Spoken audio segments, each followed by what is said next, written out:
Facts. Yeah, facts. We tell you facts. All the facts. So in my section, I'll be approaching from a more like anthropological side today. I know I don't really get into like the history of things, but I'm more like people. Why Mm-hmm.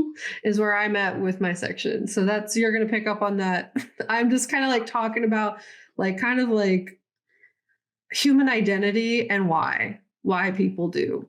So in trying to understand the critiques being made in the infinity pool of society as a whole, many of them are valid, but I agree with Gabe that the lens and implementation of the critiques got muddy. It felt more like ranting than a political critique, which is valid in its own right, but I think Gabe and I are both wanting it to be more in some ways and less in others. Yes. So this film was a lot to process, as like Gabe definitely unpacked, but from the beginning it was really intense. And this intensity made it pass by quickly. I remember like we were watching it and we are like, wow, an hour has already happened. What do you mean? How have I just not blinked this whole time? Yeah, that's very true.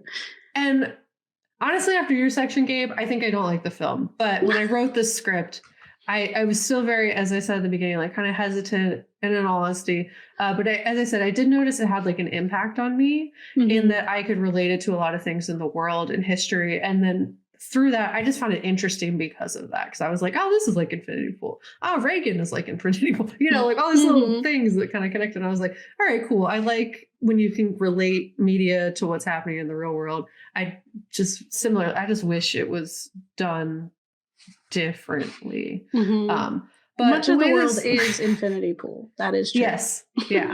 100%. Because world's gross. And by the end of the section, hopefully you'll have some like next steps on how to hopefully make it the world slightly less gross. But the way this film hit me may be different from what Cronenberg intended. It also might be different from other people's experiences with it. At the very least, it says something interesting about human identity under capitalism, classism, and privilege. In saying what it did, it painted this very grotesque picture of the ways that privilege and wealth under capitalism transform our views of each other, the world, and our own accountability. That our identities under capitalism fundamentally change how we see ourselves and how we treat the world around us. And that by commodifying a place and making a resort, commodifying and dissecting the pieces of a culture, we are removing life from it. We are removing the need for accountability to that place and from accountability to the people who live there full time. And that's like what was missing in this film, is that we don't get to see the people impacted by this. Like you said, Gabe, like we don't get to see the true depth of what life was stolen. We get like 2 seconds and then it's just right back to James. And we get another tease where he has a dream sequence where he thinks the boy is coming back to kill him for good, but he's not. It's also just kind of guilt. Yeah. And it's like the guilt is that like he monstricizes this child with this like creepy smile. And it's like, is that how you see the native people? Like, just say that, like, you know, gross, ultimately gross. And through capitalism, by commodifying ourselves and those around us, the same happens, at least when it comes to our perception and value of human life. When everything has a perceived value that can be bought, when everything is hierarchy to pedestal one group above another, we become so detached from care, love, or feeling. So our world and each other become disposable. The rich tourists in this film didn't care about each other or even themselves, and that was drilled home a lot. They were ready and willing to watch pieces of themselves die with each and every choice that they made, but like at the same time did not actually face any accountability. Like they're like, piece of my soul dies, but my body is still here running around. If the soul is there. Yeah, like look at me, I'm gonna go home and go do harm there and then come back and do this again. So it sucks that I have to go home and have to do less harm. So inconvenient. My comfort matters more than everyone else's. So in my opinion, this film and like what is happening in it is capitalism and white supremacy at its finest, at its core. It's what it wants to transform us into, or at the very least, it wants us to believe that we have access to the world of the wealthy through wealth. And it wants every American to be willing to sacrifice. I mean, Cronenberg's Canadian, so any honestly Western country to be willing to sacrifice whatever is deemed as less for whatever is deemed as more important. And as an observation of the film and the identity of Brandon Cronenberg embodies, it critiques these issues from a very white male lens. And that is what it is. That is who he is. As Gabe said, it's Olivia Wilde. Like, you know, he had his lens. He's told his story. They gave him money. He made a film. It said something. I just don't know if it was, I don't think the Ghouls were its target audience, and maybe that's on us. But also, I just don't think we at Ghouls were the audience he was trying to reach. And I don't know who it was, but I don't think it was us, because I don't think we liked the film. So, but under the shock value of hedonism and corruption on display, I think the intersection of privilege and wealth is what resonated with me the most about this film, that our main character sees his actions to the promise of, that our main character sees his access to the promise of privilege, his actions to manifest, or his access to manifest destiny, and freedom from accountability that comes with when wealth and whiteness combine. And he takes it. He's like, oh, good. All that stuff that I've been denied in my poverty, I finally get access. Goody for me. And my main critique I didn't already have it being married to this very wealthy woman. You know, he was being emasculated. He loves it. Yeah, I had a hard childhood.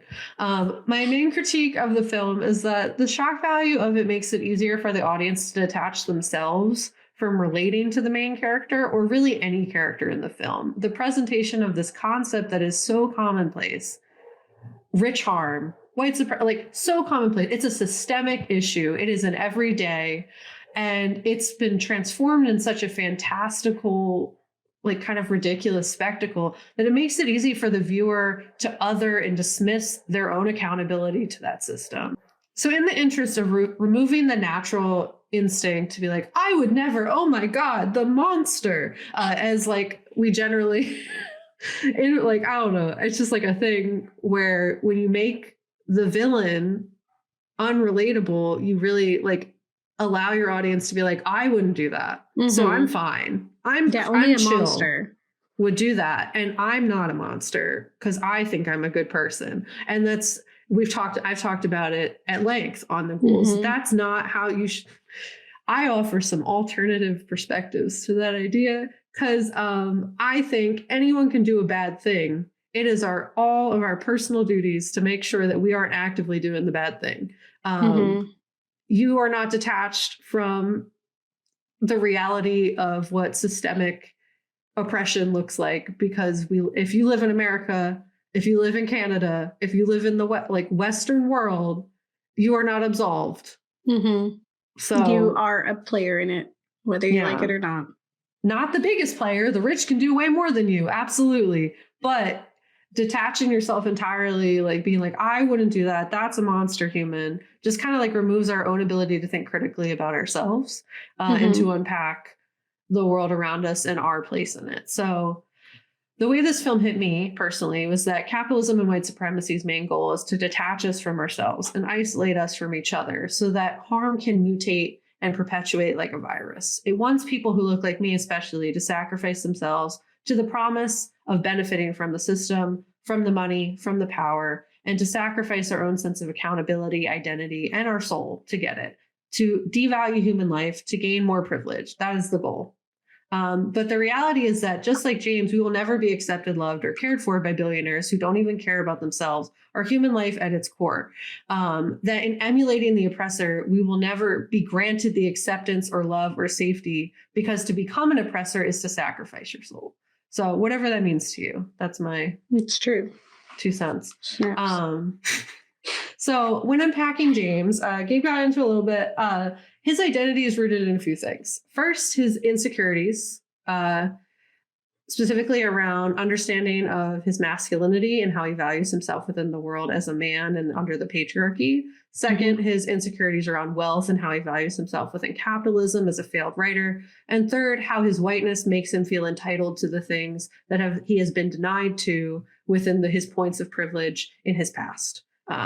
Because he didn't grow up rich. He just married into it. So his own insecurities around that. And the rich elite see him, just like the rich elite see the real poor white people, as pawns to perpetuate harm and racism. They're like, good, don't be together, because if you're together, we wouldn't win. We wouldn't, Mm-hmm. you know, that's the whole point of spreading racism, is so that we cannot join together to overthrow the oppressive forces at play. So unfortunately, we're given a protagonist who was happy benefiting from these pillars of harm until he realized he couldn't like get the benefit. That he could return to being a victim of those same pillars. And after murdering the local farmer with his car, he was ready to accept whatever reality would absolve him of the moral and emotional accountability attached to that action, to absolve him from his feelings of guilt and shame, from taking another person's life away forever, anything that would keep him from facing the consequences of his own actions. And he did it because it's easier. What he failed to account for, though, was that the same violence, thoughtlessness, and hatred that he was willing to embody and inflict was just as easily done onto him. And his journey felt familiar in that it was very reminiscent of what it's like to exist in white spaces, where you're encouraged for your embrace of the system, your willingness to look away, your willingness to steady the boat, to keep other white people comfortable. The fear that being uncomfortable because under white supremacy, white comfort is prioritized over any other identity. So when grappling with the weight of what the world is, the impact of literally every single action, word, breath, to understand the passive impact you have every single day just by living in a country that does not give a fuck about human lives, it is easier to just embrace ignorance, to accept that the system and its harm are inevitable, because to deny it means having to grapple with so many uncomfortable thoughts and emotions and requires actions that are even heavier. That is overwhelming and hard, and it is hard to unpack the ways your life harms people who you can't even see. It is hard to allow yourself to feel uncomfortable. But the problem is that James chooses to absolve himself from consequences, thinking that the rich will accept him as one of their own and they will protect him. But they don't. They don't care. He's not one of them. If anything, that he's insulted them by being married to someone rich. Yeah. Like the audacity of him operating in the same spaces as them is what led them to trick him in the first place. Yeah. So like in embracing this path of least resistance, he's facilitating his own demise, which is like the plot in that way is very predictable. Like as Gabe said, like it's not saying anything especially new. Like we knew all this stuff.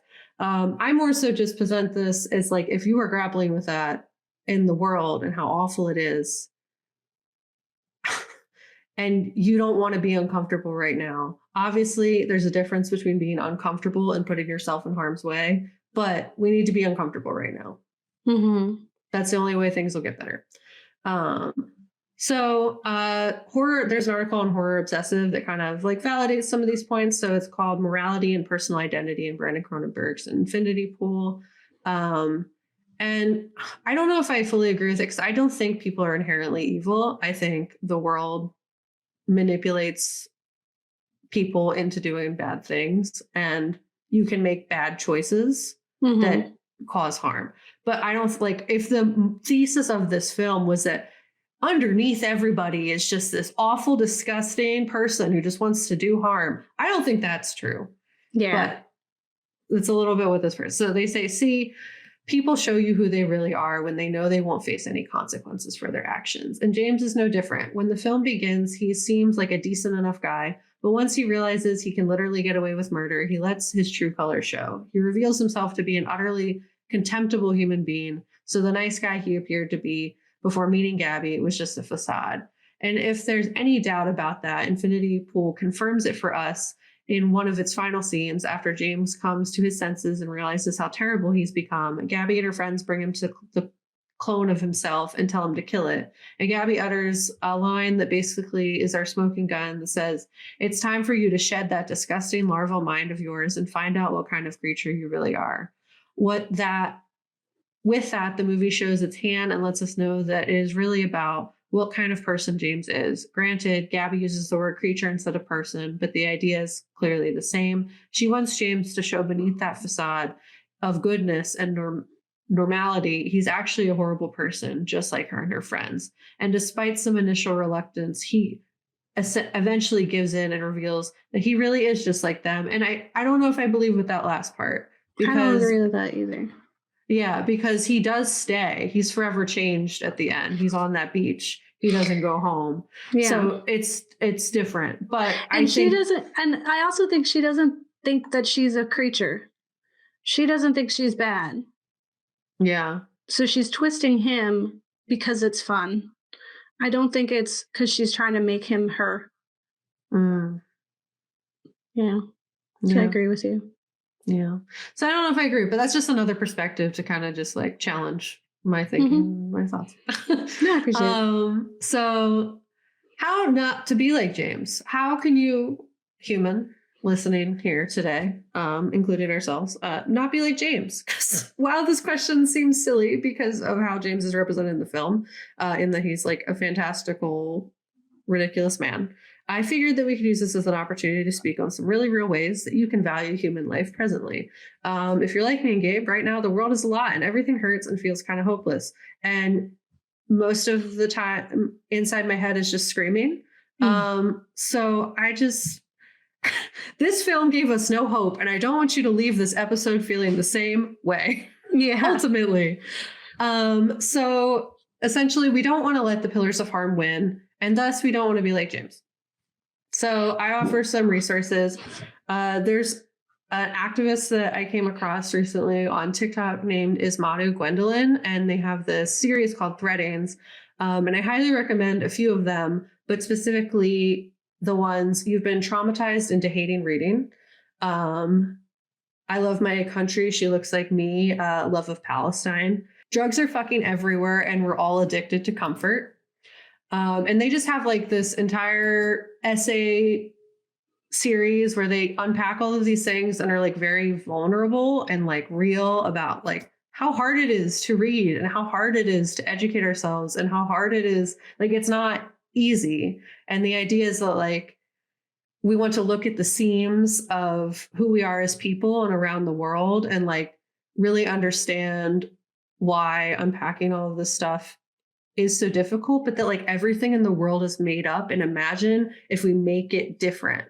So just some like really powerful ideas there that really resonated with me, that I highly recommend checking out. They also provide, in one of their recent TikToks, they mention a creator called CJ, and they have a similar Substack called Radio Free Nation, and basically also offer resources at a Linktree/Love Broccoli. And the resources under there is Zionism is White Supremacy, Palestine, Solidarity resources. And they offer basically like resources on how to like start activism where you are. So like there's a Within Our Lifetime Rally Toolkit, step-by-step guide to taking action, Workers in Palestine International Call to Action, Black Alliance for Peace, Decolonizing Palestine reading list, All the Walls Will Fall 2023 Palestine Liberation Resources List, and a Palestine Digital Action Toolkit. And they also provide a link to a book of essays titled National Liberation Fronts that kind of just gives you from 1960 to 1970 by Donald C. Hodges and Robert Elias Abdou-Shanab.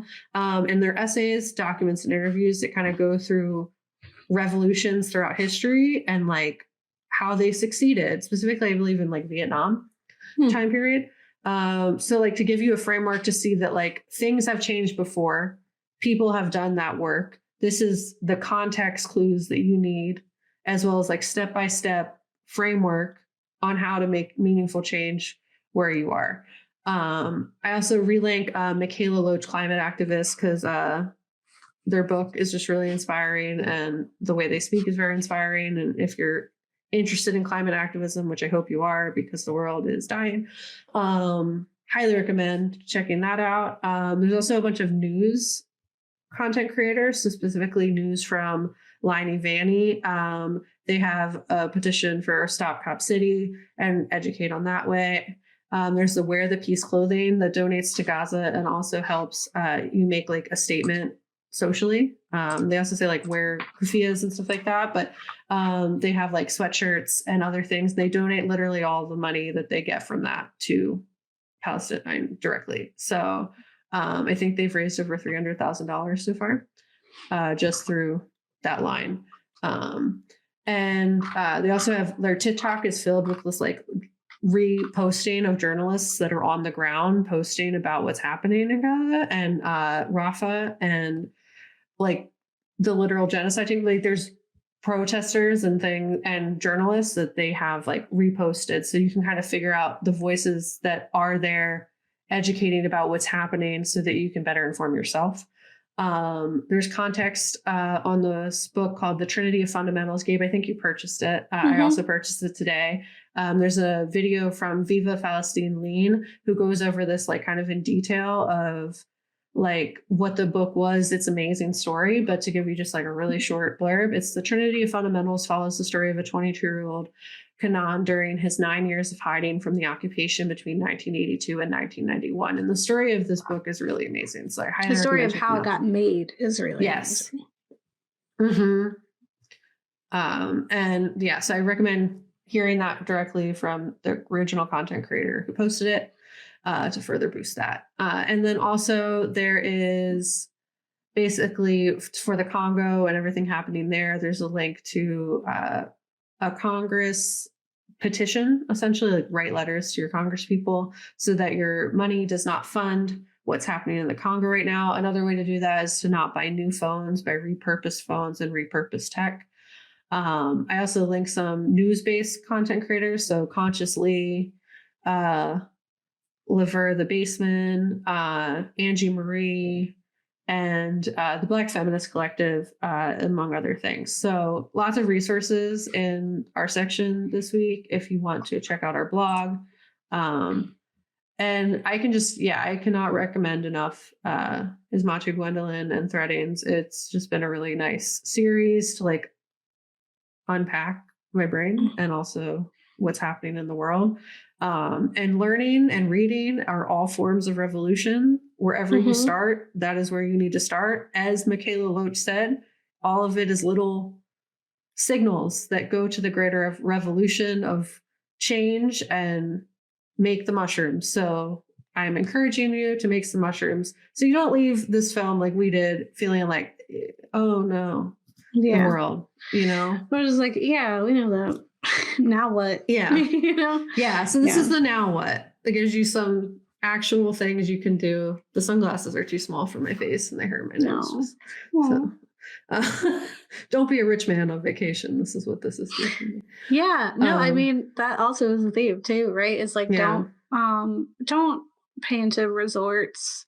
Don't go to Hawaii. They don't want you there right now. Lahaina is still struggling. Like Puerto Rico does not need you. It doesn't.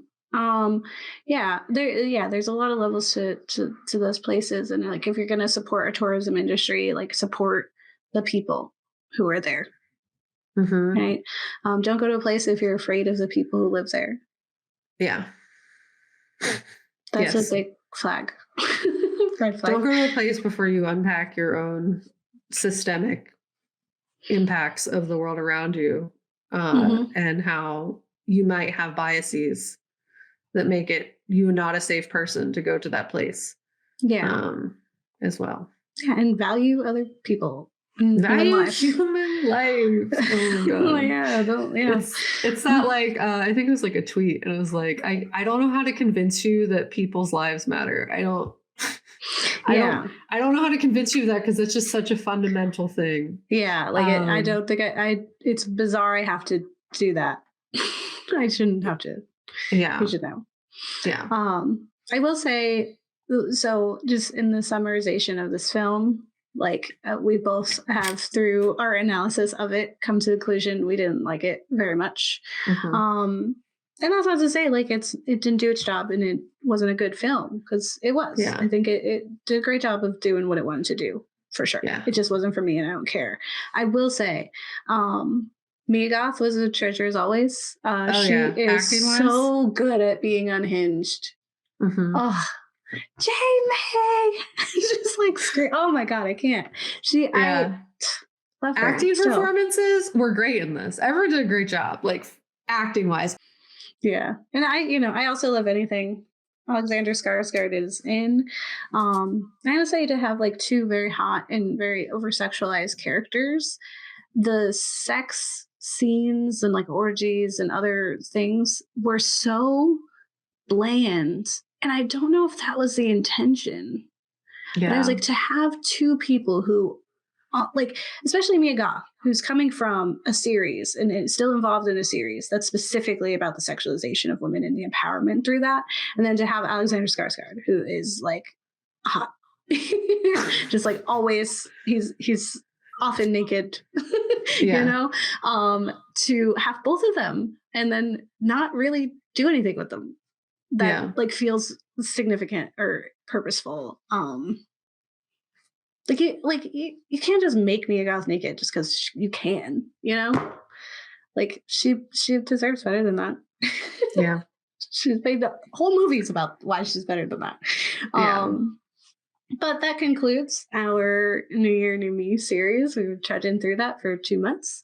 So I hope you enjoyed it. Let us know what your favorite film was that we covered. If there's other films where people are renewed in the horror world that you would want to see covered in the future, if there's any upcoming series for the rest of this year you want to see. I've been thinking of some things, and we'll see you when we return. And don't get married. Delete your kids. Or they'll kill you, and then your kid has to kill them. But it's not them because the system sucks. It's a clone time. That sucks. Yeah, clone me. Get out of here. You're telling me you had all the money to clone this random white man and you couldn't have brought my dad back? Like, yeah, this is, you know what's going to happen? Revolution. Yeah. Smells like guillotine in here. Yeah. Like, come on. I do. All right. Bye.